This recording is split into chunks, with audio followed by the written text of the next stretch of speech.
Yes, over to you.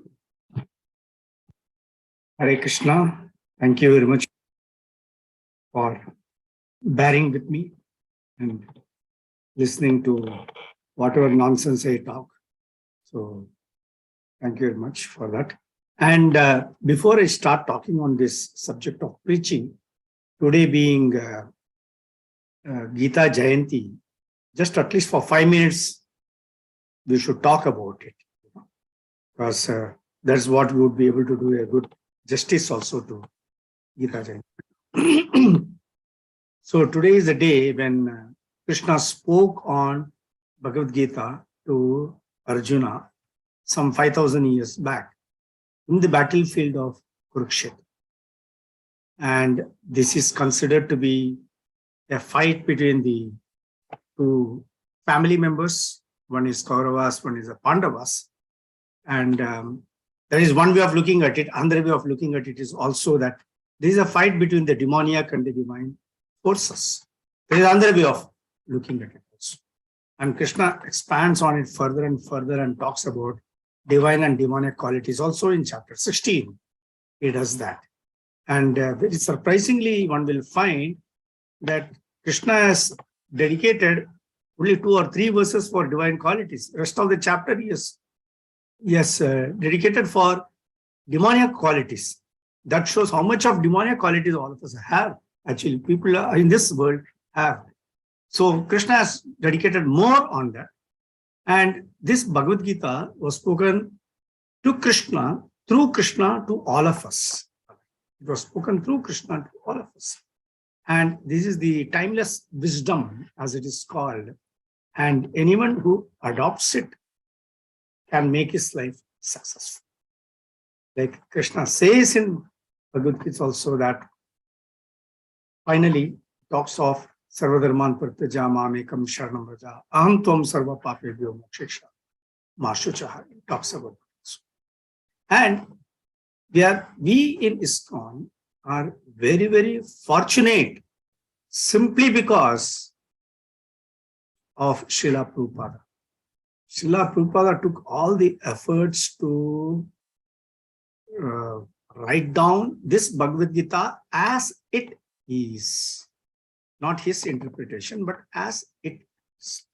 And in the introduction itself, he is talking of the 5 subject matters on which Prabhupada is discussing, namely Ishvara, Prakriti, Jiva, Karma, and Kala. And all the 5 are related to each other. And the most important thing Prabhupada has given us is to make us conscious or make us aware that all the living entities have got a relationship with the Supreme Lord. This is a very, very important point that Prabhupada has highlighted so well, and in the process he has blasted out those impersonalists and others who think that there is no relationship with the Supreme Lord. That's because of our nature in this material world. And we always expect the Lord to do something for us, and we have no responsibility to do so. It's simply like this, We have got in our country, Prime Minister Modi, and every citizen is expecting Modi to do something for us, for me. All the citizens are expecting that Modi should do something for us. But in return, what are you thinking of doing for Modi or for the country? Zero. No, that is not my responsibility. It is Modi's responsibility because he is a prime minister. So he has to do things. This is the same mentality we have towards Krishna also. Saying that Krishna is the Supreme Lord. He is supposed to take care of me. He is supposed to do everything. And if something goes wrong, I start blaming Krishna. Saying that what is he doing? Where is the God? People say God is there. So many people are poor. So many people are suffering. That this, without realizing the aspect of the karma part, what Krishna has explained. So, Prabhupada has given us this saying how Bhakti Yoga is the most critical, is a very, very important element which we have to adopt in our life. And through that only it is possible to approach Krishna and go back to God. Because as Simply as part and parcel of the Supreme Lord, our duty is to serve the Lord. That we have to understand. I got my hand here. What is the duty of the hand? If my back scratches, the hand has to go back and scratch my back. That's the duty of this hand, right? Can the hand say, no, I will not. I've got nothing to do with you. You are a back. You scratch yourself. How will the back be able to scratch? No, the hand has got a duty to take care of this body, to do the seva for this body. Is it not right? Is it not like that? It's a duty of the hand to go back and do. There is a food. The stomach is asking for the food, and it is a duty of the hand to pick up that food and put it in the mouth, and it's a duty of the mouth to chew it, tongue to chew it and everything, and push it into the stomach, and through that energy can be supplied to all parts of it. This is how it is. So we can see all the different parts of our body are there. All the parts of the body have a duty to serve the. Similarly, they are all part and parcel of the Supreme Lord. Mamayavamsho jivaloke jivabhutas sanatana. So our job is to serve the whole. We are the part and the whole is the Supreme Lord, and we have to serve him. This is the biggest knowledge given to us by Srila Prabhupada through his explanations, through his purports. Just how much of effort he has taken to do all these things and give us so that the humanity at large will benefit. Just like Krishna sent everybody down to this material world and also gave Vedas so that people can benefit out of it and live happily. Similarly, what Prabhupada did was, Prabhupada wrote about it, wrote his Bhagavad Gita, explained his Bhagavad Gita, but he also created something, he also created a trust called BBT Trust, Bhaktivedanta Book Trust he created. So that all the books, whatever he is speaking, everything can be recorded and written in the form of letters in different languages and can be distributed so that for time, for the generations to come, how many generations we do not know, for all the generations to come, the future, everybody will be able to benefit. Prabhupada has said that it will all last at least for 10,000 years, he has predicted. So we all live for about 100 years or 80 years, 60, 70 years, and then we vanish. But just imagine 10,000 years means how many people will come and go and how many will get benefit. So Prabhupada was very keen that his books, especially Bhagavad Gita and Bhagavatam, should be distributed and make people aware and conscious of the benefits that they can get out of reading Bhagavad Gita, out of applying the principles of Bhagavad Gita in one's own life and re-establishing the relationship with the Supreme Lord. And that's the only way one can make one's life successful. So this is, I'm just taking only 5 minutes to talk on this. That's enough because we have to go to our main subject matter on which we have to talk. So totally, so far, Bhaktivedanta Book Trust has been able to distribute 60 crores of Bhagavad Gita worldwide. That's a big, big number, No other institution has been able to do it. And I also do not know whether this Gita Jayanti and Gita Jayanti is celebrated by many institutions, I know that. But whether on this day they take the effort of distributing Bhagavad Gita, which I am not aware of, probably some of you may be aware of it, I have not heard so far. So, but Prabhupada has said that this day, this entire month, we have been given to distribute as many books as possible, and we do that only to please Srila Prabhupada and the entire Guru Parampara, going right up to Sri Krishna, because Krishna finally in Bhagavad Gita says that those who preach my glories, that is Krishna's desire, that his teaching should reach everyone. And if he can become foot soldiers in this process, in the entire movement of Sri Chaitanya Mahaprabhu, that will definitely please Prabhupada, Chaitanya Mahaprabhu, all the Guru Parampara, all our gurus. Many of you may be having, there may be many shishyas of different gurus in this in this group sitting. So it will please our gurus, it will please the Guru Parampara, Prabhupada, Chaitanya Mahaprabhu, right? So please, whatever best you can do to distribute the books, however you can do, everyone should try and we should do. Thank you very much for this. Okay. So Ramananda Prabhu, you want to say something? Thank you, Prabhu. Thanks for a nice message on occasion of Gita Jayanti. So we take it to the heart and we'll try to do our best to please our acharyas and the Supreme Lord by distributing the books of Srila Prabhupada.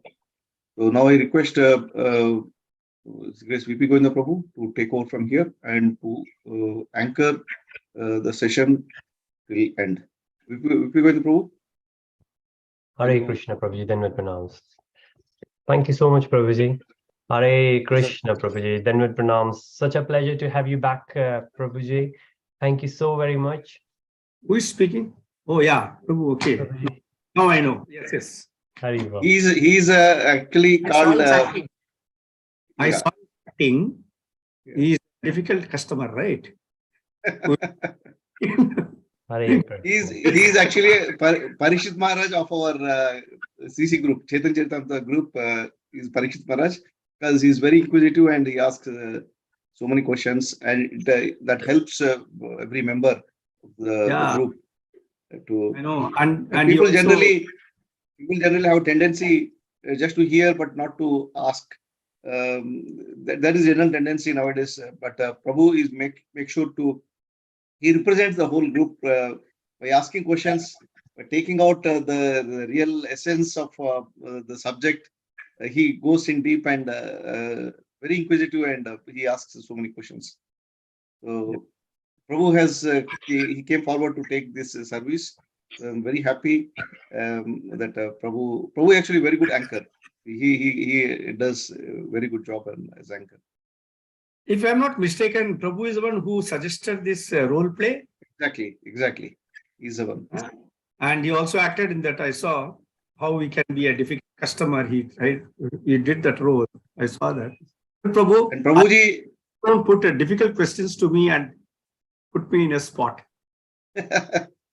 He has a long list of weapons. He is sharpening for today's session. And Prabhuji is from London. He is in London, and every week he attends morning at that time at 4:30 on Saturdays. So, but he religiously attends. He hardly misses any program. Okay. Behind you, this Ram Lakshman Janaki and Radha Krishna, is it Radha Rasbihari or Radha Landaneshwar? Radha Landeshwar, Prabhuji. This is the deity lordship here in Bhaktivedanta Manor in London. I have come there. I've seen. I've spent some time there, a few days. Very well. Radha Landaneshwari is from Soho, no? No. Soho Street. Yes. These are not Radha Gokulananda. You're right, Prabhuji. Yes. Yes. I was a bit confused. Radha Gokulananda. You're right. Yes. Yes. Thank you, Prabhu. So, Prabhu. So, take over from here. Now, all yours and Vaikuntha Prabhu. Hare Krishna. Thank you so much, Prabhuji. So, Prabhuji, on behalf of the whole group, and obviously, if you got the chance of looking at the role play we did last week, so there were few devotees who acted, so thanks to them as well. And I hope other devotees who joined, they got some benefit out of it. But indeed, what we got here is a list of questions, Prabhuji, from that practice. And the whole play was split into 3 different groups. And it might make sense if we have those 3 groups when we ask the questions. So we know the questions are catered for the groups. So very briefly, the first group is where we are trying to preach to someone who is a very new devotee, who might not even know a lot about Gaudiya or might not know anything about ISKCON. Mostly these days, people know about ISKCON. back in India. But here in London, maybe people don't know about ISKCON at all. But somebody who is very new, and we are trying to get that person in our Bhakti Rickshaw. That's the first one. Second one, who is very newly initiated person, and still find it hard to get time to come and attend Bhakti Vriksha. And then the third one is where somebody who is very experienced, who've been in the movement for very long, been a Siksha Guru for many, and almost has delivered all the services within the movement, but still find it hard to come for Bhakti Vriksha sessions. So these are three different groups, Prabhuji. So if you allow the very first group where somebody is very new, so the very first question is, Prabhuji, how to attract? And I could give you my own example. So every Saturday morning, we do it here virtually since COVID happened. And I invite friends to come and join. And when I had in person, they would love to come, they would love to join. And I'm a kind of person who always give benefit of doubt to others, that maybe the reason is very genuine. So they can't come for some genuine reasons, but how we can persuade them to realize that how important it is. So this attending Bhakti Vriksha will go higher in the priority list. That's the very first foremost thing, Professor. If you can enlighten on that, please.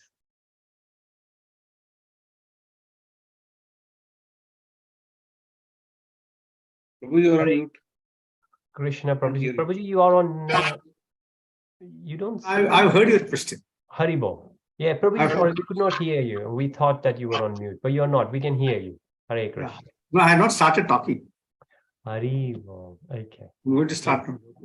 So before I start, can I request people to switch on their videos? Many of the videos are switched off. It will be nice, it will be a good encouragement for me also to look at some people and talk rather than just two or three. Okay. So the point is this, yes, there are many reasons why people are hesitant to join. One is that they don't believe in it. Number one. That could be. Number two could be they believe in it, but then they are a bit embarrassed, in the sense that if I go and attend here, what would my friends think of? Or what would my neighbors think of me? To put a tilak, etc. How will they perceive? Have you come across such a situation? Where people don't express that they are embarrassed, but then we can make out that they are a bit embarrassed to come and talk to us. Well, I have come across such a situation where a person attends the class, and by the time anybody could move, he will run away from them. Not because of any reason, but he doesn't want anybody in the society to know that he's also coming and attending this class. And because he has got a lot of material things running in his head and all these things. Thirdly, there could also be another reason that he has still not become comfortable in that group where he's attending. So how to attract such persons? Purely by our Vaishnava behavior, we try to attract. In spite of that, there is no guarantee that he will come. One thing many of you would have witnessed is that a person comes, he attends for about 3 or 4 sessions, then he suddenly disappears. He says, Prabhu, I will come, but he will never turn up. These things happen.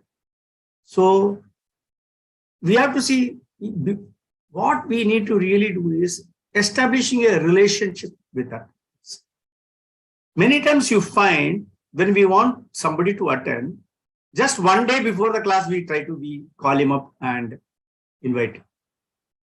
Or on the day of the class, we call him up and invite him. So our purpose is also only to invite him for that class, that's all. Not to build up a relationship. Krishna consciousness is much of a relationship. We are taught Krishna is saying that all of you have a relationship with me. Don't forget it.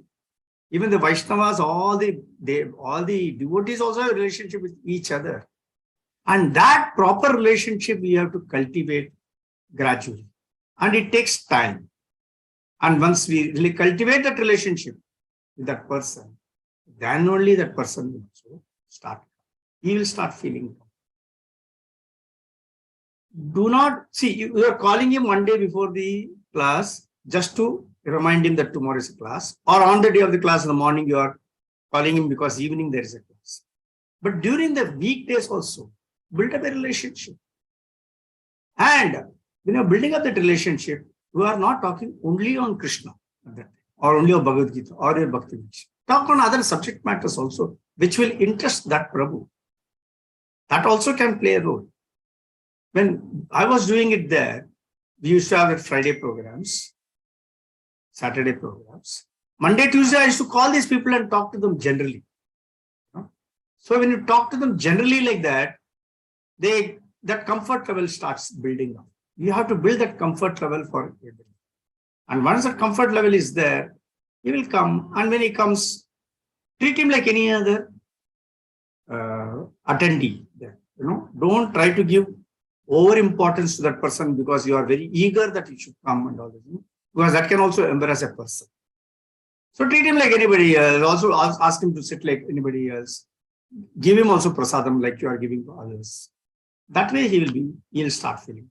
Introduce him to others. Let him also start talking. Let others also know. Then it will.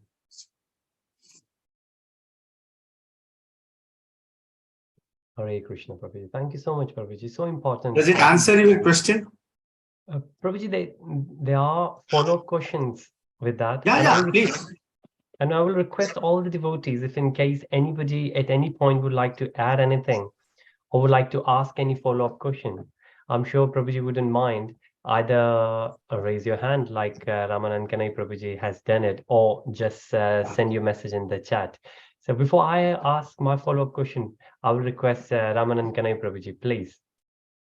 Prabhuji, this concept of building relationship, is this only for the new devotees? Can I just request VP Govinda Prabhu that whoever is asking that question, can you highlight him so that I will know who is talking and it will be easier? Sure, Prabhuji. Prabhuji, my question is that whatever you said, the building of relationship, yes, is very important for the new people. But the same will it be applicable for the senior devotees also? Because what happens, as we saw in the skit, the role play, what we did, sometimes the senior devotees, they refuse to take up services. And so is the relationship building is a problem there also? How to address this? Relationship has to be at every level. See, at a senior level, for example, Guru Maharajas are there, right? So they are the senior most now for us here. Now, as a senior person, is it that Guru Maharaj doesn't talk to us or doesn't inquire about our spiritual welfare? And if someone is going through some material difficulties, doesn't he inquire about that material difficulties? So relationship is there for everybody. And what is it ultimately? It's our relationship with the Supreme Lord. No, Krishna is talking on relationship. Right? So that senior devotee, I will not go and talk, I will not talk to, I will not invite anybody. That is not a right approach. Then that means that person has to still understand Bhagavad Gita.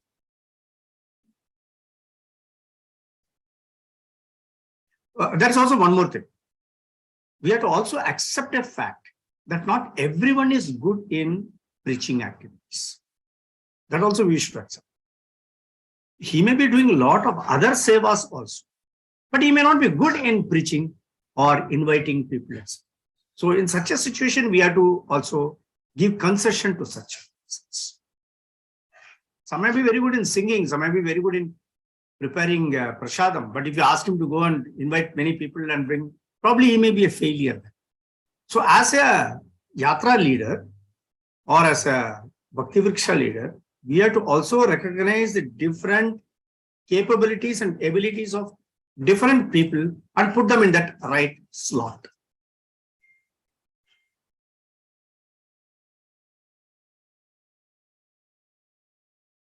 Hare Krishna, Prabhuji. Hare Bol. Okay. I think Ramanand Kani Prabhuji is nodding happily. So I think that's good enough for Prabhuji for the moment. Prabhuji, before I go any further, there's a very basic question I would like to ask. And my questions are usually very fundamental. Maybe that's why they are hard to answer, like what Prabhuji was saying initially. But Prabhuji, I think before we do anything, it's very important to understand why we are doing it. So could you please highlight briefly, why do we need to preach? So it's not for others. Why do we need to preach as the preachers? What's the purpose behind it? So what does Krishna say in Bhagavad Gita, 18th chapter? Like in the Gita Jayanti talk, I said, Krishna desires that his message reaches everybody. That is his desire. And Krishna says in Bhagavad Gita, the 18th chapter, 18.69, he's talking about it, saying that those who preach my glories, they are very, very dear to me. And he's taking care of us on doing all those things. And it's our duty also as Vaishnavas, as the devotees of Krishna, to share this happiness and the bliss what we are enjoying. Now here there is a catch. When you say that I'm trying to share my happiness, there are also outsiders who say I'm already happy. So what is there more to happy? That also is possible. That question also people will ask, So that blissful situation, that blissful status, what we attain, that we genuinely desire that everybody should. And it so happens once you get into the movement and once you are started talking about Bhagavad Gita, it's very, very natural for us to go and talk to others also. Tell me one person in your group or anywhere who doesn't talk to others about Bhagavad Gita or about Krishna consciousness in this group. If there is anyone, let him put up their hand here. I challenge, once you enter into this Krishna consciousness, once you start talking on Bhagavad Gita, you can never stop. You can never resist yourself. You want to talk to everyone and preach Krishna consciousness. I had one guy with me and he was a big headache for me. You know why? Because he was preaching to these auto drivers.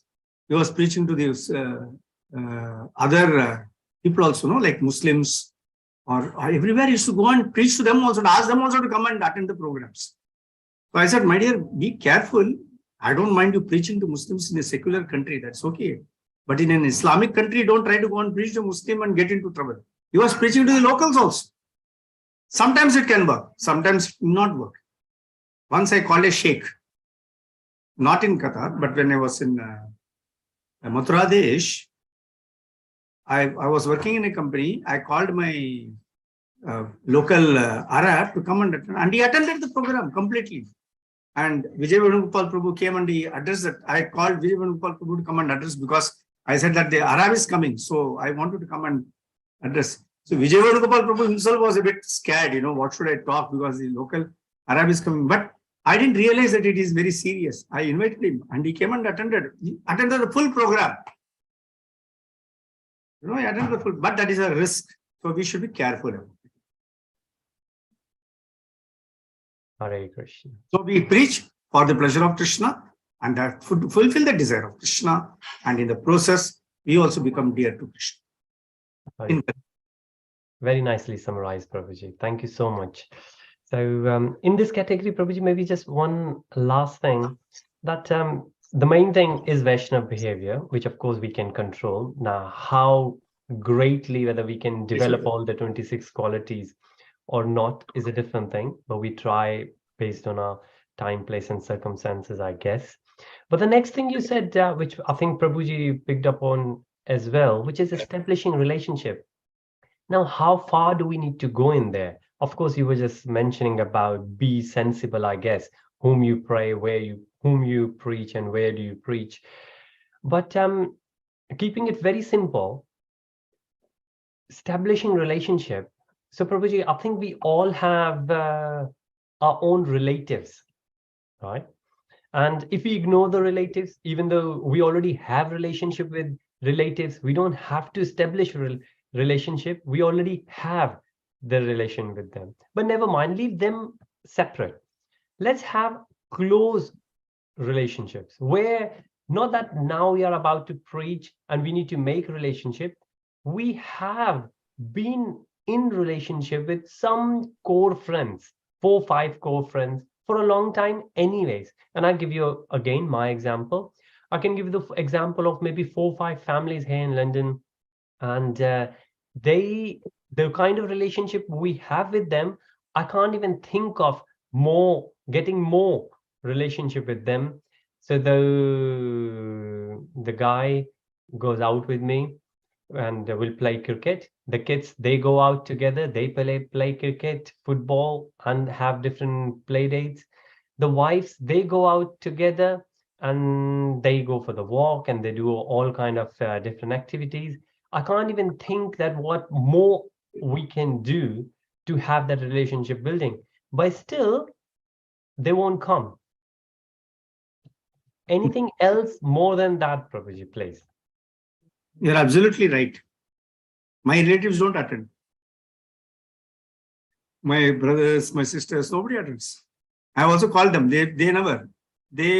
So that one thing we have to understand, people who are very close to us, they are the most difficult people also, as far as this is concerned. Similarly, none of my close friends, they attend this. They don't even visit. They visit ISKCON only for Govindas, not for anything else.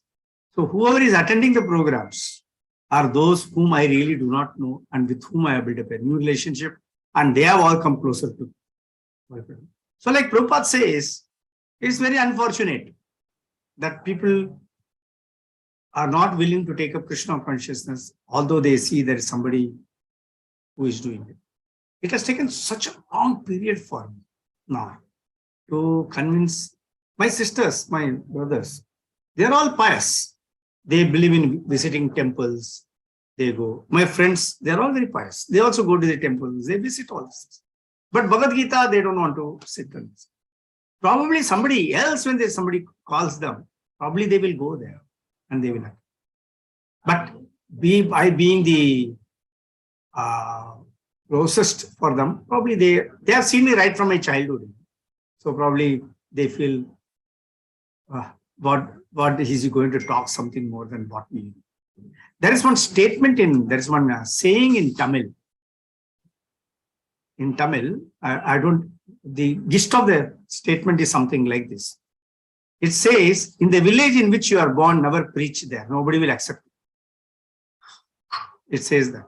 Because in the village in which you are born, they have seen you right from your childhood when you were in your kopin.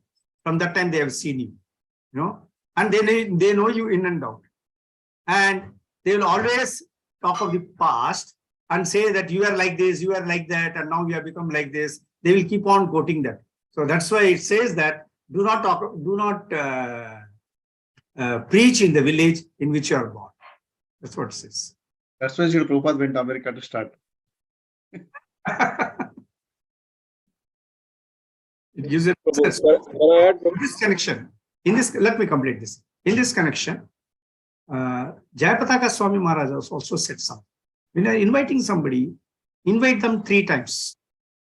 After the 3rd time, if they don't accept, then you look at somebody else. Because there are many neutral people, there are many favorable people around in this. Yeah, Prabhu. 25 years back, I was working in L&T, Prabhu. We are generations from L&T, Larsen & Toubro Limited. So I got opportunity, I worked there. And all were like my uncles and uncles. So I never grew there, Prabhu. I never grew in that in L&T until as my father was there. I forced, after 6 to 7 years, I came out of L&T and I came to Gulf and I grew over there, Prabhu. This is true, Prabhu. You will not grow where you have played, where you say uncle and uncles there and whatever it is. It's very true, Prabhu. Thank you, Prabhu. You're always a kid. Yeah, always a kid. I cannot call sir nor uncle in the office. So it was and I never grew there and I had a very bad life over there. Hmm. They will always address you as iska ladka hai. You will never have an identity over there, Prabhu. Yeah. So Yeah. that is very true. Yeah, Prabhu. Thank Raman you. also wanted to say something.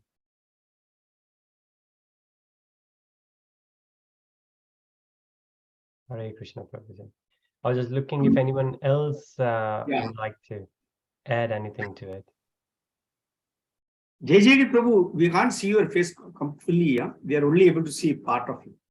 Yeah. Now. Yeah. Okay, let's move on.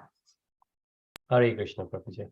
So, Prabhuji, that building the relationship, I guess it could be hard as well, as you said, because obviously we said that we should build a relationship, but then the natural relationship we have with the relatives, we can't go there. The close friends, we can't go there. I think that puts devotees, especially the preachers, in a very hard spot. That if you will get too close with someone, then it's hard to preach. So maybe when we're building relationship, we have to keep a kind of sweet spot in between, that you need to be in the friend circle, but don't get too close. Otherwise, they will take you for granted. Is that true, Prabhuji? No, it is not. You cannot avoid that closeness. It's very human nature. So if I like somebody, I'll definitely become closer to him. That cannot be stopped. So that will happen. But what can happen is that when they see that we are very genuine, very sincere, and there are so many people following, listening to us, gradually these people also come to us. That also happens. This has happened to me also.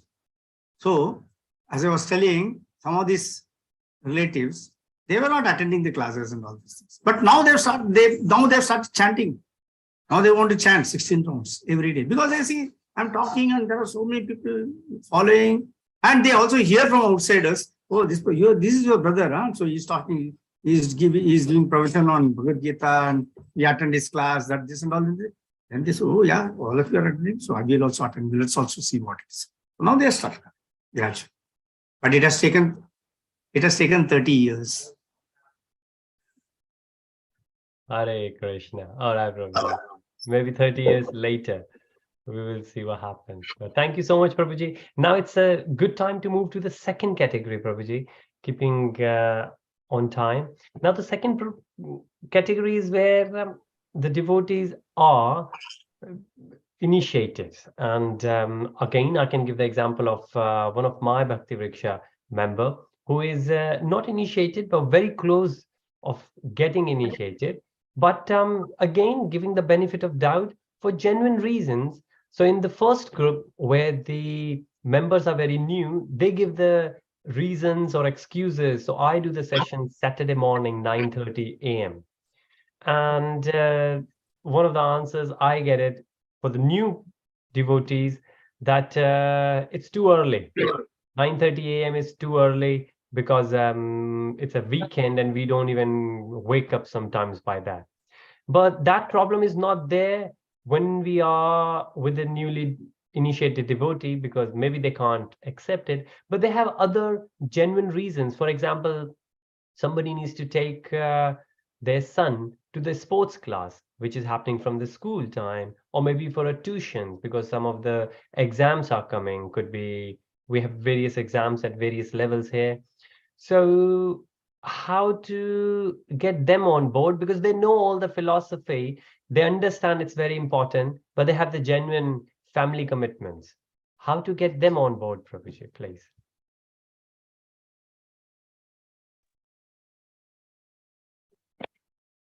They have to be given some seva.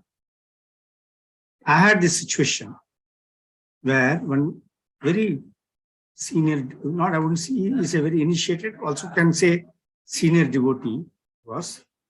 His problem was he was very, very irregular in the programs, in the attendance. Somehow or the other he always had something or the other. Then I realized how to put this man on how to make him, because my concern was also that because he's attending so many for his son, for his daughter, for his wife, his office, that, this, and everything.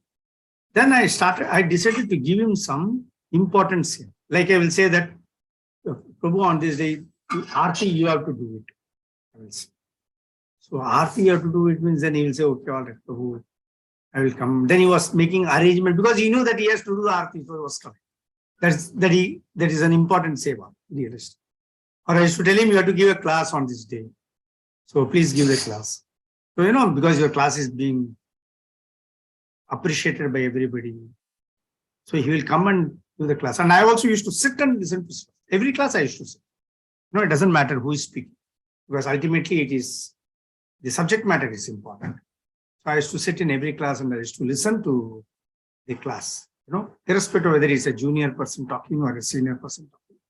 And that's something, that philosophy we should all imbibe, It doesn't matter who is speaking. It is a subject matter that matters. So we are listening the subject matter and not the person. So when I used to give that class, so he used to come.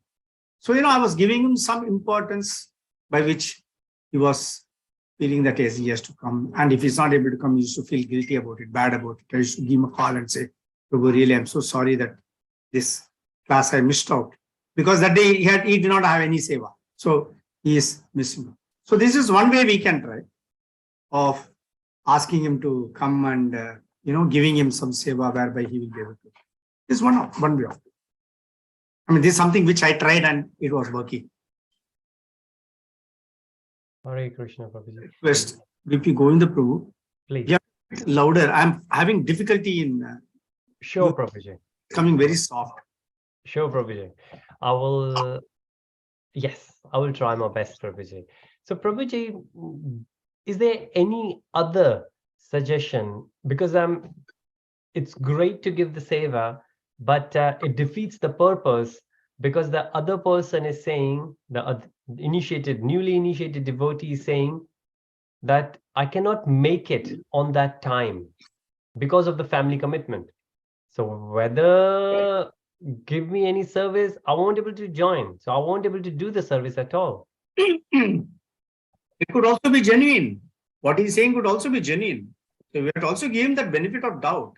Mhm. He should force anybody now that he has reached a stage where he has got initiated. Once initiated means he has to realize his own responsibilities. Otherwise, the person who recommended him to be initiated will be held responsible. This is one thing what Jayapataka Swami Maharaj in one of my discussions, he has told me this, So what happened was, in our group, one of the senior leaders was very strongly recommending somebody to be initiated. So I told Prabhu, I am not very convinced that this person should be initiated. He should be given more time. He said, no, Prabhu, he is very sincere. He does all this service. He is doing all this and we should initiate him.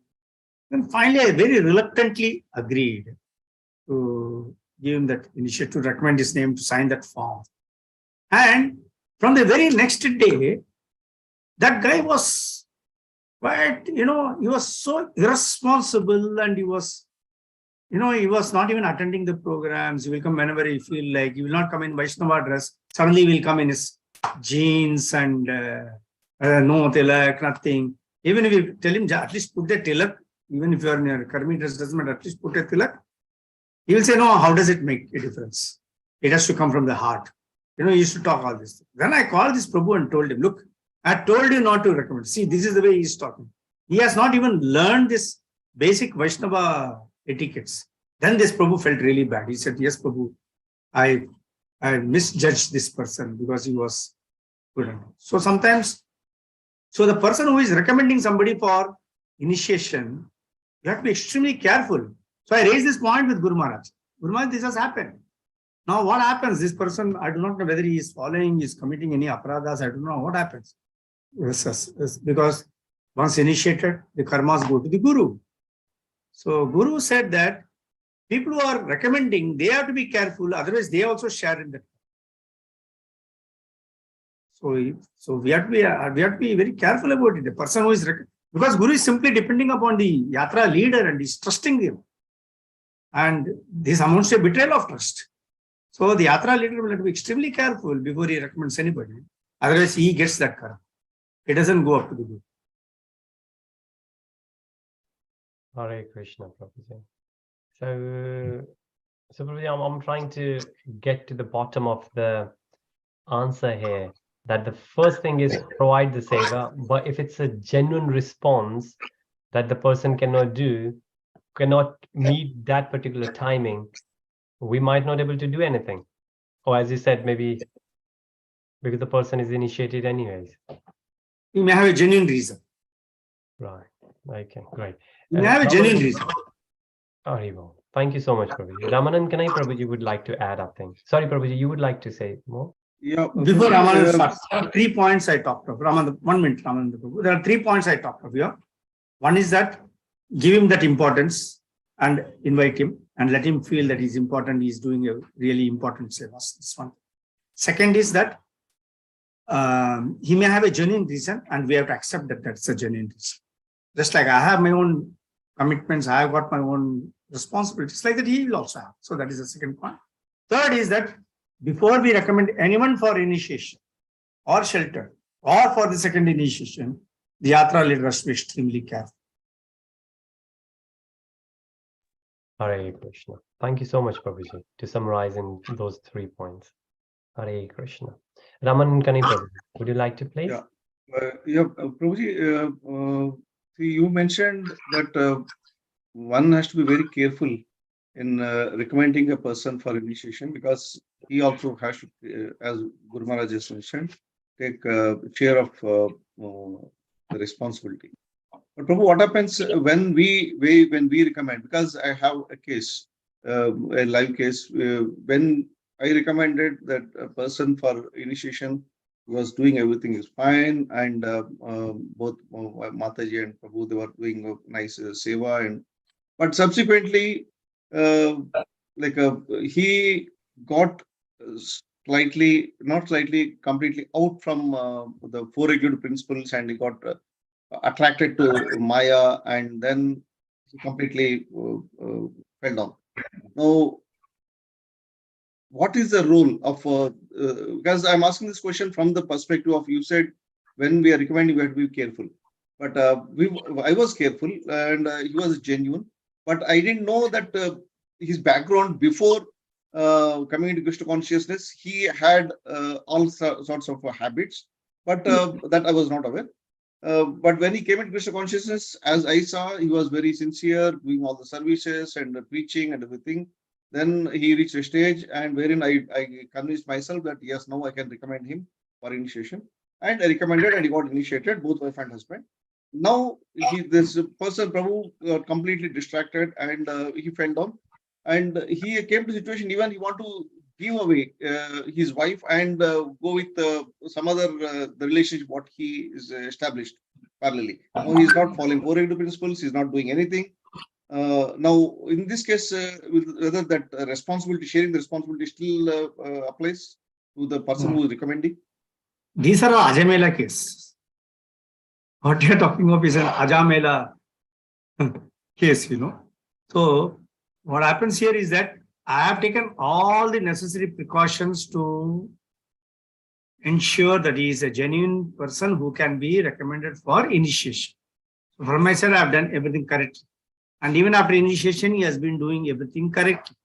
But later on, after a few years, due to being very unfortunate, he has been diverted from the main path and he has been distracted and goes, nothing can be done in that case. Then you are not responsible. It has happened even with Prabhupada's, there are many of the Prabhupada's disciples also walked off, later on. They did things which they should not do after initiation. They were all initiated only. They also went away, so many. Like that also has happened. So these things can happen. Throughout ISKCON, for all the gurus, they have this experience. All the gurus have this experience. Somebody or the other from the hundreds of disciples whom they have initiated, one or two black sheep, or one or two go off the way and do networks. Then you are not responsible. Then the person recommending, he is not responsible. Guru is not responsible. It is his own. He is digging his own grave. We'll have to put it. Nobody becomes responsible. Then Guru Sometimes I- also doesn't take any karma for because sometimes I have that guilt feeling that, okay, because of me, by recommending him, Guru is suffering. So that guilt feeling always it is there in the heart. No, don't worry about it. You should not have a guilt feeling on such matters also. Because if you have guilt feeling, then it will affect your Krishna consciousness also. As long as you are convinced that you have done the right thing, be rest assured that nothing is going. You cannot do anything about it. And Guru will also understand such. Thank you. Hare Krishna, Prabhuji. Thank you so much. Anybody else with questions? No, really, Prabhuji. Okay. Anand? All right. Yes. This is so in this category, Prabhuji, the last question, and then we will move on to the next category. And I think Guru most Krishna of Prabhu the is One person has raised the hand. Haribo. Yes, Prabhuji. Guru Krishna. Hare Krishna, Prabhuji. Sarup Krishna, Prabhuji. Then with pranams. Please, Prabhuji. Hare Krishna. Swarupa Krishna. Hare Krishna. Dhanavats, everybody. See, in such a case, I have heard His Holiness Bhakti Charu Swami Maharaj saying that if somebody breaks the contract, then the responsibility does not lie with the spiritual master. Obviously, like there are many spiritual masters who would not want to leave a devotee, a disciple, and let them go astray. That is point number one, which I thought came to my mind. And point number two, which Vaikuntapati Prabhu so nicely he said that this is Ajamila case.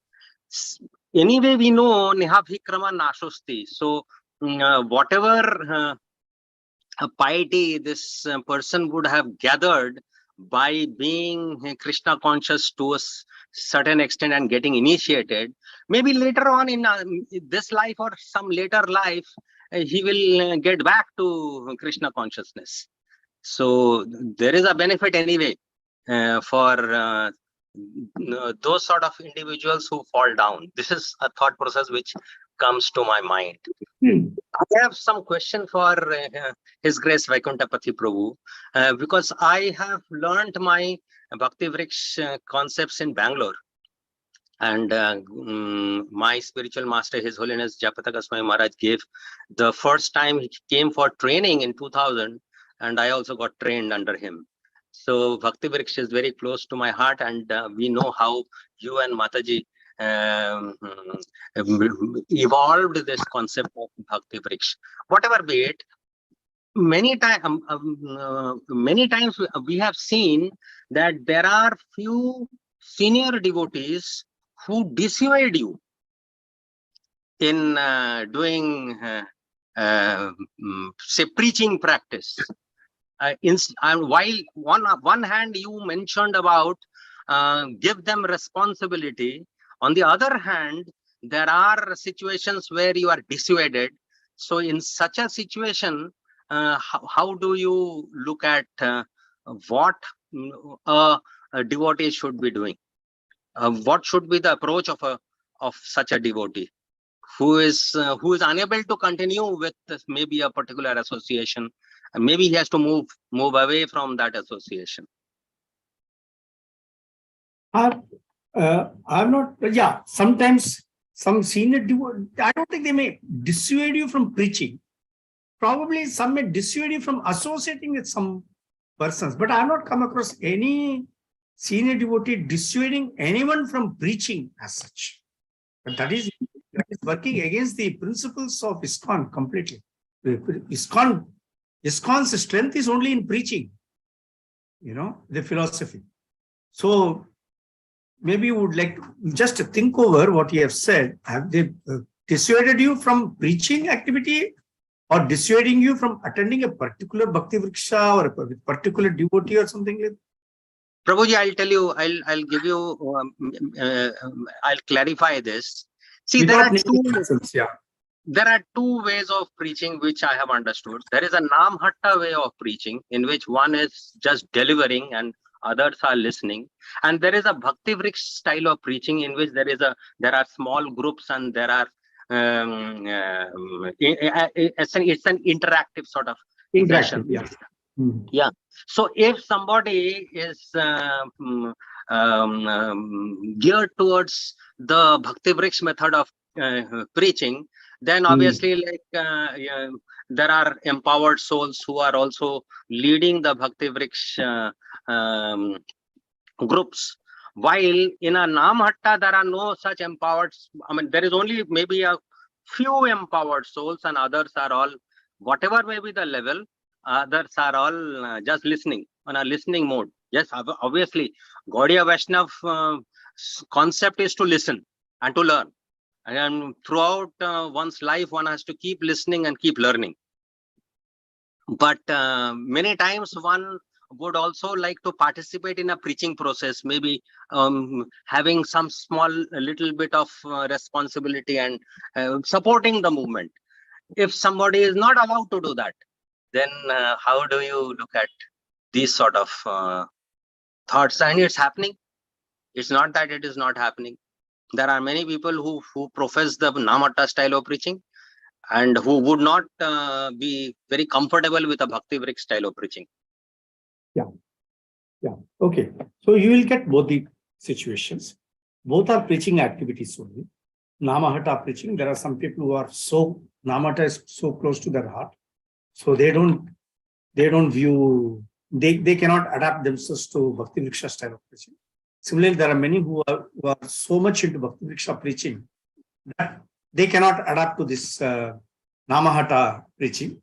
And in the process, what would happen is that the person who is doing this, for example, I'm just saying, for example, Bhakti Vriksha preaching, because he sees so much of value in it, he can say, "Arey, what is the big point in going and attending the Namhatta preaching? Do this Bhakti Vriksha for you also." He may say like that. Possible that such a statement. I've heard this statement. So now it becomes clear when you talk about Namhatta and Bhakti Vriksha, I'm able to relate to your question because I've gone through this whole thing. Because some people have come and talked to me also about it and said that, why do you want to do Namhatta preaching? You should do only Bhakti Vriksha preaching, etc. Guru Maharaj is, since you said Jayapataka Maharaj is your spiritual master, he is the what do you call that? He is in charge of that congregational ministry, congregational preaching ministry. And there he is encouraging both types of preaching. Understand? So both can be done. Sometimes some people may come and tell, some very powerful seniors would come and say, why do you want to do this? You do only this, etc. Now you have to weigh where you stand, because you may be comfortable in Bhakti Vriksha. If you are comfortable in Bhakti Vriksha, do Bhakti Vriksha. But bottom line is preaching. If you are comfortable with Namhatta, do Namhatta. Because again also there the bottom line is preaching. Do not leave out that preaching aspect. Some people may come and tell this is better, that is better. It is their personal opinion. And sometimes they become very much passionate about that particular style of preaching. We have to take it up and we have to see what suits me.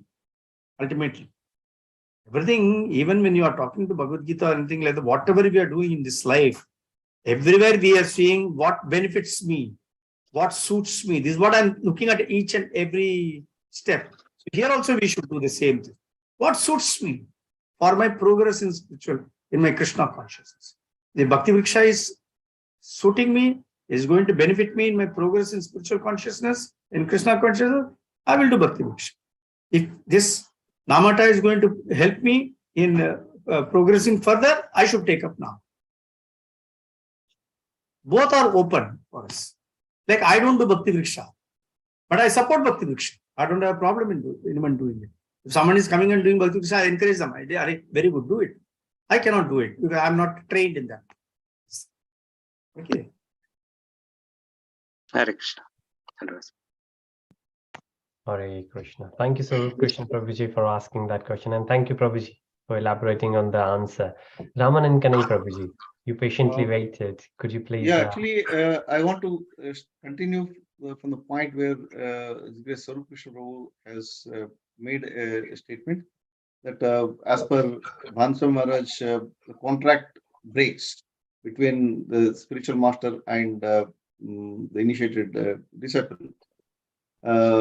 But if that is the case, if the contract breaks, then I'll go back to a question which I asked Sona Japatak Maharaj, my spiritual master, almost 7-8 years ago. This I shared in this forum some time ago also. While I was in London, in Birmingham Temple, I had an interaction during a program. I asked one question to Guru Maharaj that what happens if some of your disciples breaks the regulative principles and fall down, and what is the message you are going to give to them? It was a general question, not of specific, because that time I didn't had any of such experiences in my circle. It was a general question I asked. So Guru Maharaj is very particular. He said that such people are called Guru Drohi. And he made a statement that they're called killers of Guru. Because of such people, the Gurus are suffering. So my request he made very bold statement. He said, my request to all the disciples of not only my disciples, but also disciples of all the spiritual masters of movement, not to break regulative principles, not to deviate from the instructions of spiritual master, and make them suffer. So my question here comes from the point where Sarup Krishna Prabhu said, break the contract. Once the contract is break, then where is the question of suffering? So if suffering is there, means there is no breakage of contract. So how to understand, how to relate these two? No, there's a difference between the two. I'll tell you. You are in the movement, you accept him as a spiritual master, you proclaim to the world that he's a spiritual master, and very quietly you are breaking it. And you are causing that problem for the Guru. The other one, the example what you gave was, the guy walked away from the movement totally. He walked away from the movement totally, and everybody knows that he has walked away. That's the difference between the two. There are many who are initiated, who have taken Brahminical initiation. They don't even chant 16 rounds. That's the problem. They are not walked away from the movement. They are still in the movement. There are many this is one of the biggest problems ISKCON is facing, and they are discussing also at very high levels. They are discussing these things, where disciples are coming in, they are taken up the initiation, not very serious about their devotion. They have not understood what is the responsibility as a disciple. In such a situation, the Guru is taking the full responsibility and he is struggling. Because he has believed, he has trusted somebody and on the advice, on the recommendation of the Yatra leaders.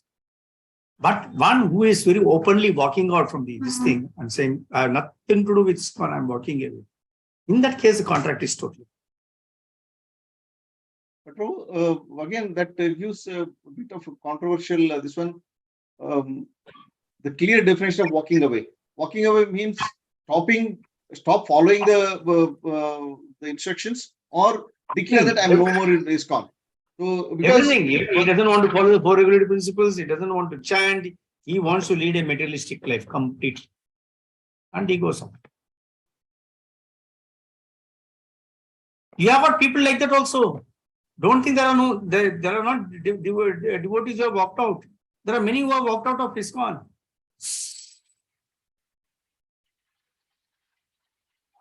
Probably you would have heard also, not that you would not have heard. Yeah, even I'm hearing, even now, as we speak, so many things are happening. The great Maharaja Saran, so like, I do not go into that, but yes, still it's happening. Still it's happening, yes. So that is why we have to realize our own responsibilities, and we have to be.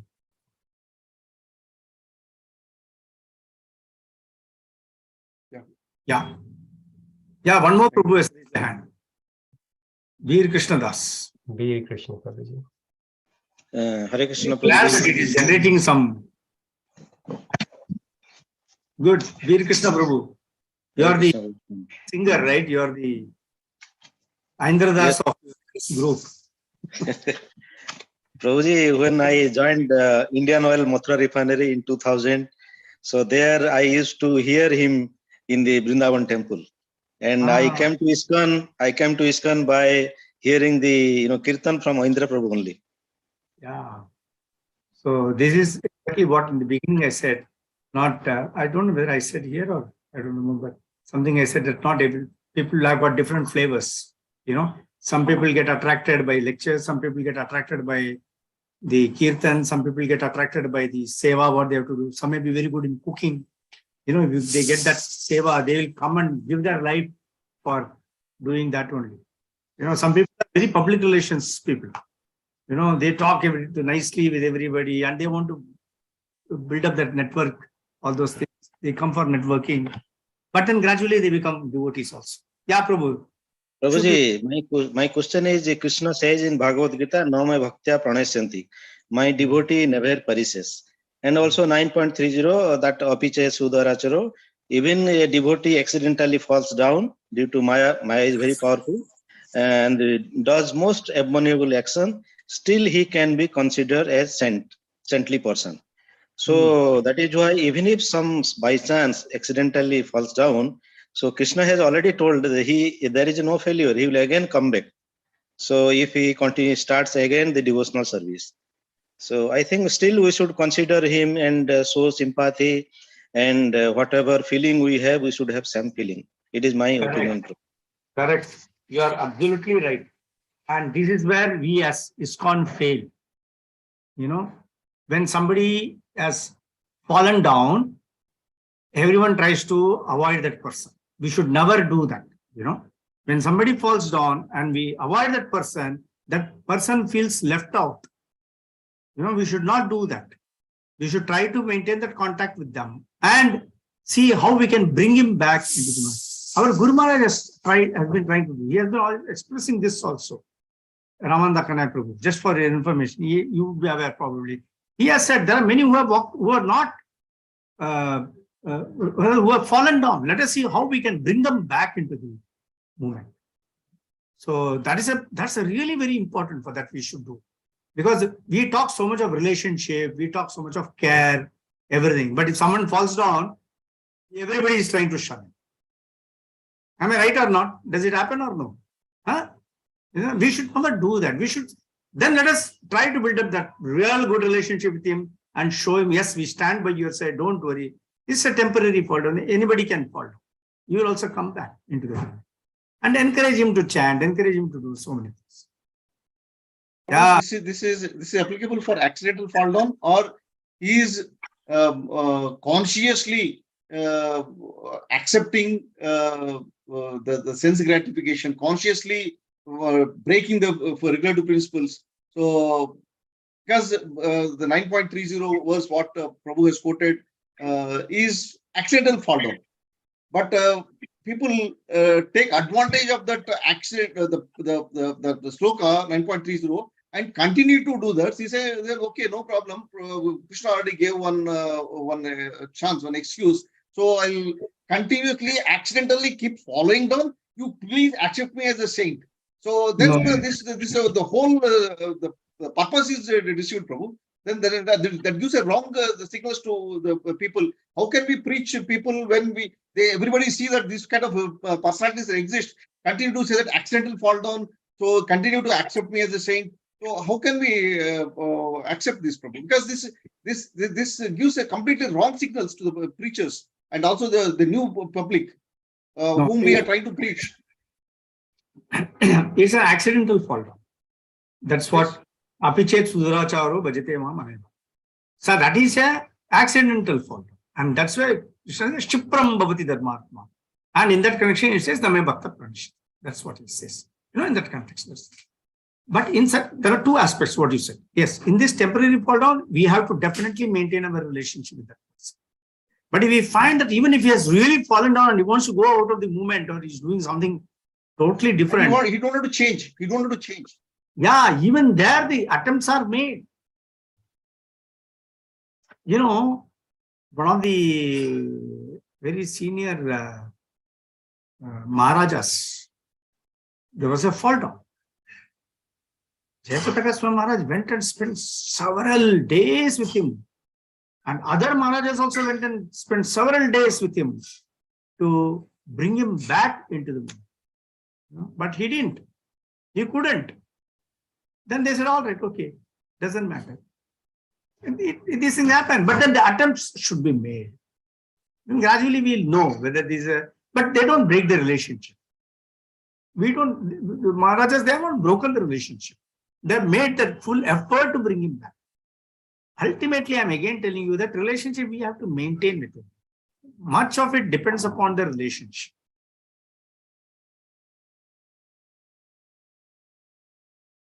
In the process of maintaining the relationship, even of such fall down, so we also may get attracted to such, No. That you should not because be. Maya is so strong. Endlessly, oh Prabhu, okay Prabhu, no problem, you do your activity, but still no, come for this, no, come for prasadam, and I'll come associating with you. I want to give your association. Finally, instead of giving our association, we take his association and we also fall down. No. It will never happen. It will never happen like. We should be, see, we have to be very careful. There is a difference. These are people who have been in the movement. You know, unfortunately, they have fallen down. So we should have that sympathy. We show sympathy on so many other things. So why not to person who has been with us, who has been really a good devotee? And remember one thing, Prabhupada has said, once you are a devotee, you are always a devotee. You may fall down, you may go, but again you will come back. Once you have chanted the names of Hare Krishna Mahamantra, you will come back. If not now, later on you will come back. So, but then we have to give them that comfort feel. Everywhere it is a comfort feel, you know, that is required. And that comes only when we are in our good relationship. Hare Radhapati Krishnadas Prabhu, so nice to see you after a long time. How are you? Good, very good. I'm happy to see you also, Prabhu. Very nice, wonderful, blissful. I have one question. Very recently, Mahavara and myself, we were talking about it. Oh, very well. Very well. Okay. Just about 2 months back. Yeah. Hare Krishna. So I have one question in relation to the same topic. We say guru, when the Guru is suffering because of disciples' sins and all that, but Guru is initiating on behalf of his Guru and in the parampara. So the sin should be ultimately going accepted by Krishna, by the parampara. Why is Guru suffering? No, it's not like that. He is a living Guru. So he is accepting the disciples, and he is a living Guru at that time, you see. So somewhere the whole thing has to take place. Once the karmas are hitting somebody, the karmas are going to have a reaction. You know, but again, what happens is because of Guru's purity, much of the karma is getting burnt out already at his level itself. It's not necessary that it has to go right up to the top. No need. Because at Guru's level itself, thousands of karmas are getting burnt out, you know, every minute. Let me put it every minute or every second. So that much of power Guru's, the purity has got, you know, to burn out the karmas. But sometimes it can be overwhelming and it hits him like a tsunami. That time the Guru goes through a sort of a difficulty or through a problem. That is why we have to be extremely careful as disciples not to commit any aparadhas. Not to commit any Vaishnava aparadha, not to break the 4 regulative principles, to make sure that we chant our 16 rounds regularly. These are the promises that we are given to Guru, you know, and we have to keep it. And that will help our Guru and us. Okay, thank you, Prabhu. Perfect answer. Hare Krishna. Hare Krishna. Thank you so much for the question, Prabhuji, and thank you so much, Prabhuji, for the answer. Prabhuji, we only have 6 minutes left. So the third and the last category for the questions That's where most of the devotees here in the congregation falls, which is been there for most of the time in Krishna consciousness, already preaching, already doing a lot of services, and yet either they don't find the time to come and attend the sessions, and those who come and attend the sessions, they are not inspired and motivated enough to take the services. So for example, because this is a virtual, so services are to do the regular lessons, regular sessions. But can you just put it in a brief, your question? You say there are many disciples who don't Yes, feel Prabhuji. required Sure. to. So Ramanand Kanai Prabhuji started this group nicely, Chaitanya Charitamrita study group, and this goes for a while. After a while, he realized that other devotees should also get the opportunity to deliver the sessions. So he has given the responsibility and the seva to Nitya Nasimha Prabhuji, who contacts all the devotees that will you deliver a session on the selected verses next week or next month. But he finds very hard for the devotees to raise hand and confirm that, yes, I will do it. A lot of devotees, I guess, they reply back that we don't have time, or maybe we are not such a senior enlightened being, so we cannot come and give the session. That we are not qualified to, still we are not qualified to preach. Not qualified, Prabhuji. Yes. Yeah. Oh, Thank you. that I put it as a point. No? In the last class, I said that many people feel that I'm not qualified to talk, so I won't talk. That will be happen. So, Prabhuji, what you can do is the subject matters what you choose for the people, you can also think of. You know, for example, when I wanted to encourage some people to talk, they were refusing to talk. They are saying that no, we are not qualified to talk. We are not pure enough. We are not. So they used to say all this. So what I did, I asked them to talk on Ekadashi because Ekadashi is a story. They know that. It's easy. So they started talking on Ekadashi. So 2-3 Ekadashis they have talked. Then they get some sort of confidence. Yes, I am also able to talk. And, you know, they talk in Ekadashi and everybody is very appreciative. Yeah, you talk always. You know, it comes. Then gave them some little bit of Bhagavad Gita to talk on. So talk where they are. I gave them and they were willing to do that. You know, like that, small topics, when you start encouraging them to talk, they will do it. But you can also get initiated devotees. So I talked on Bhagavad Gita, and they have talked on Ekadashi, they have talked on Bhagavad Gita, etc. Bhagavatam also they talk. But when it comes to Chaitanya Charitamrita, they are really skeptical. What will I talk? Will I be able to talk? This can happen. Because Prabhupada has said Chaitanya Charitamrita is like a PhD course. Yes, sir. Now, who is doing his graduation, if he's asking him to do a PhD discussion, probably will have difficulty. You know? So, what subject come to preach, that also matters. Hare Krishna, Prabhuji. Thank you so much. It might be a bit hard to. Hare Krishna. So thank you so much, Prabhuji. 2 minutes left. And if there is anything, Prabhuji, you would like to conclude. And I just want to get Ramananda's views on what I said.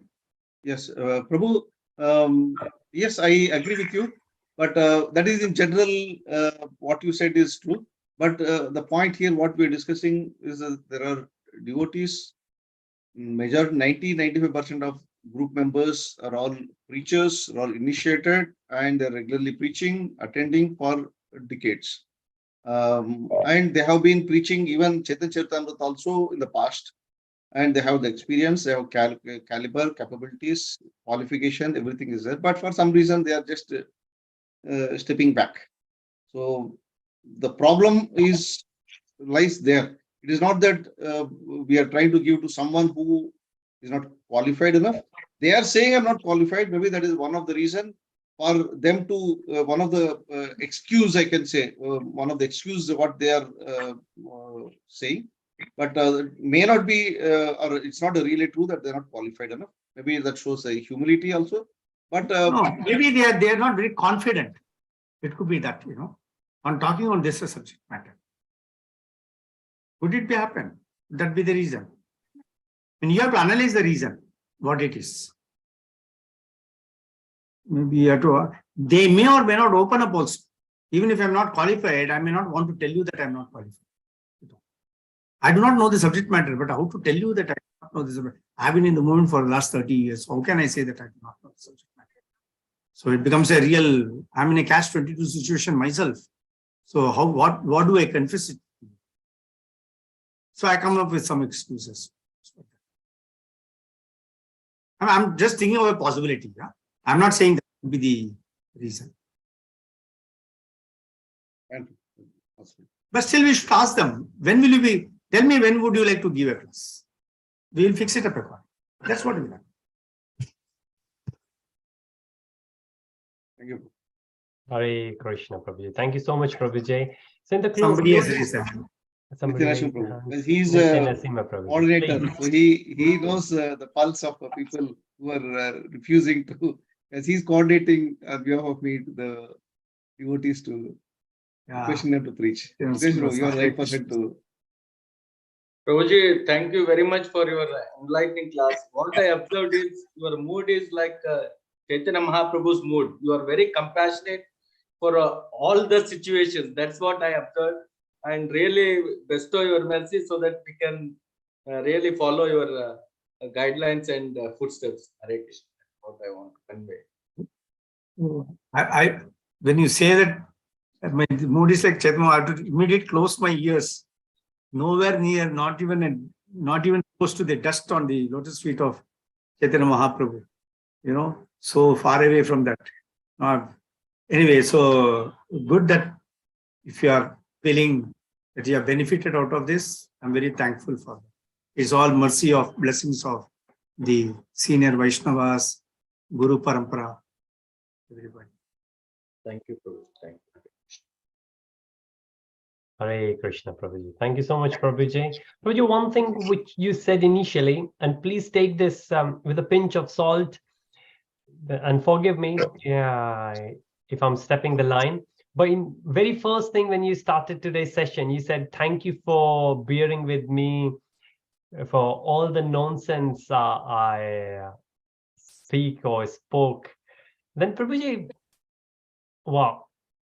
It could be my misunderstanding, but I understood that whatever you spoke, and that's what usually devotees do, is just to repeat the words of previous acharyas and from the scriptures.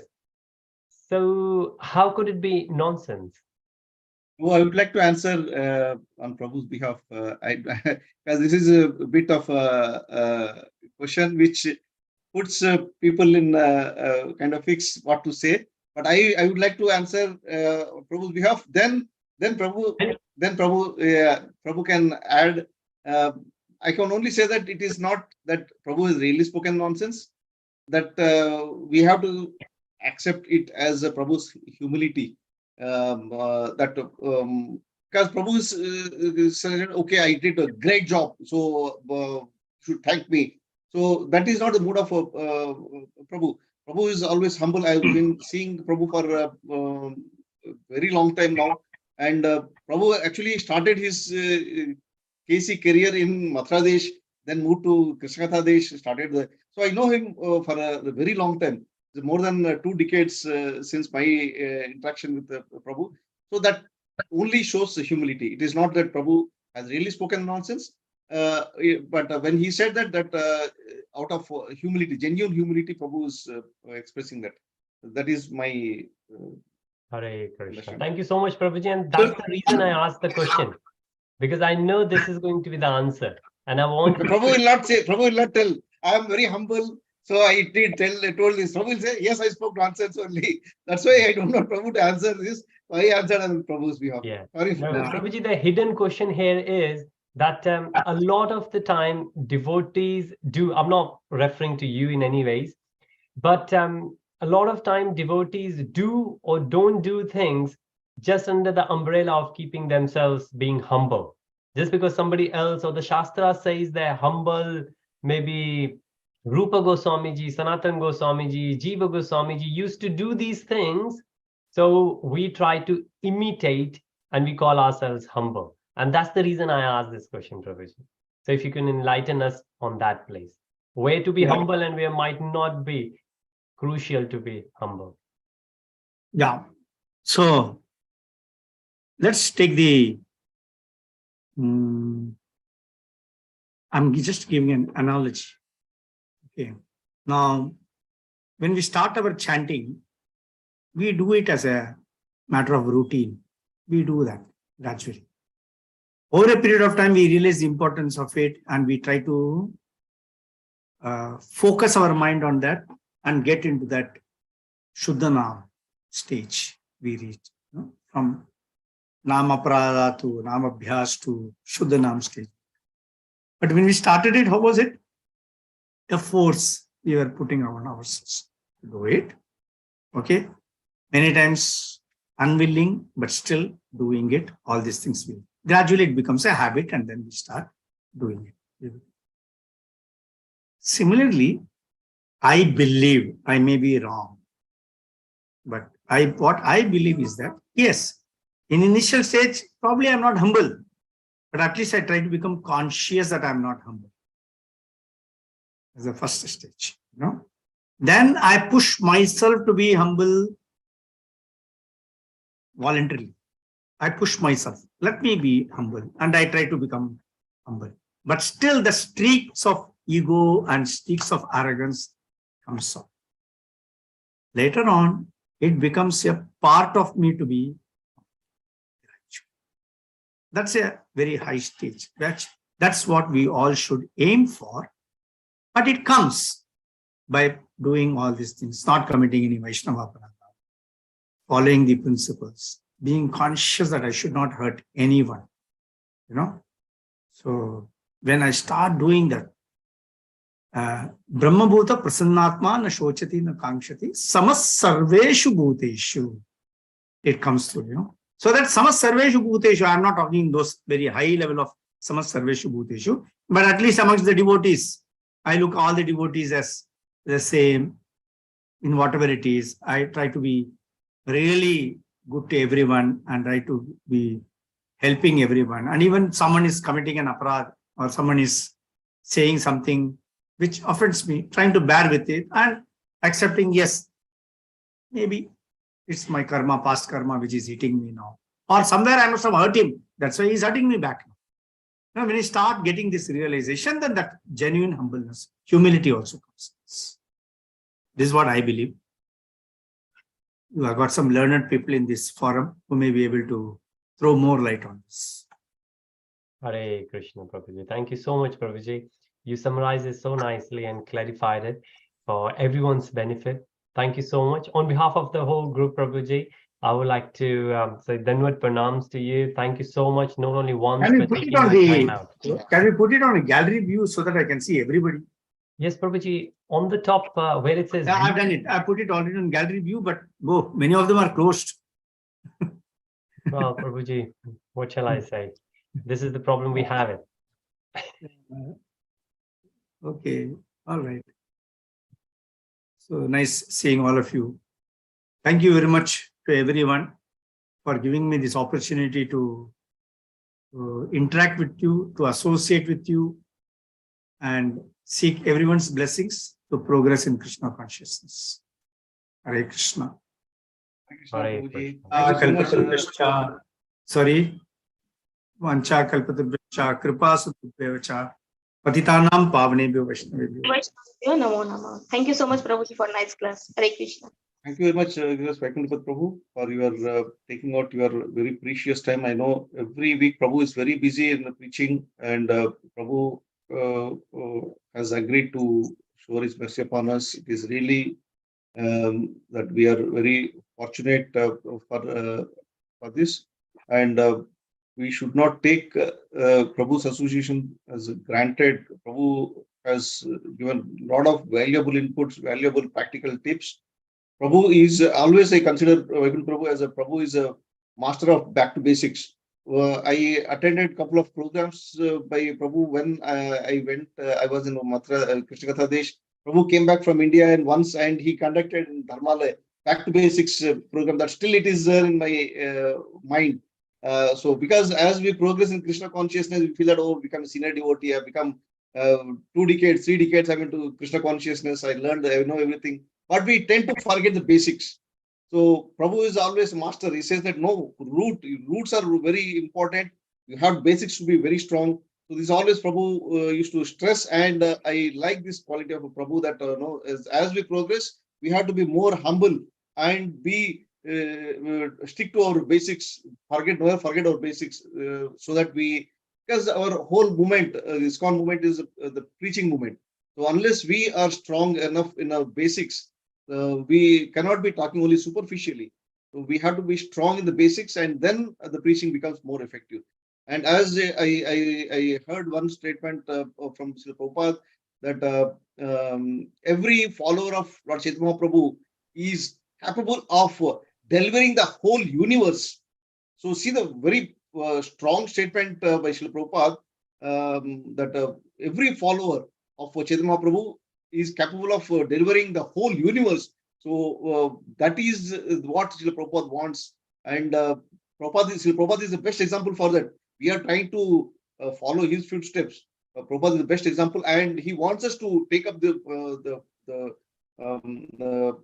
responsibility of preaching on our shoulders and take this movement forward. Because as time progresses, many of the Prabhupada's disciples are disappearing from this material planet, Earth planet, and it is our responsibility as the future leaders, the future preachers, to take this responsibility on our shoulders and go forward. For that, we need to be strong enough. We need to be basics. We should be very strong so that we can start preaching. Preaching is the most important. That's why when Prabhu said topical preachers, I happily accepted, and Prabhu's requested Prabhu to please give this presentation. And thank you so much, Vaikuntha Prabhu. You are so nectarian, wonderful practical tips you gave to us. This is 2 weeks. And we really look forward to have your association in coming weeks. A different topic. I know you have a lot of astras and shastras in your kitty to give to us, and we look forward to have your association and take benefit of the astras what you carry. Thank you so much once again. Definitely, Prabhu. Definitely. And in fact, I would also like to come to Mathura Desh once and meet all the devotees also physically. Great. Like to meet, that will be great to meet and then to spend some time with all of you and take your blessings. Thank you very much. Thank you, Prabhu. We'll discuss with our yatra, and we'll come back to Okay. you. Thank you. Hare Krishna to all of Thank you, you. Prabhu. Wish you a happy Krishna consciousness, happy Gita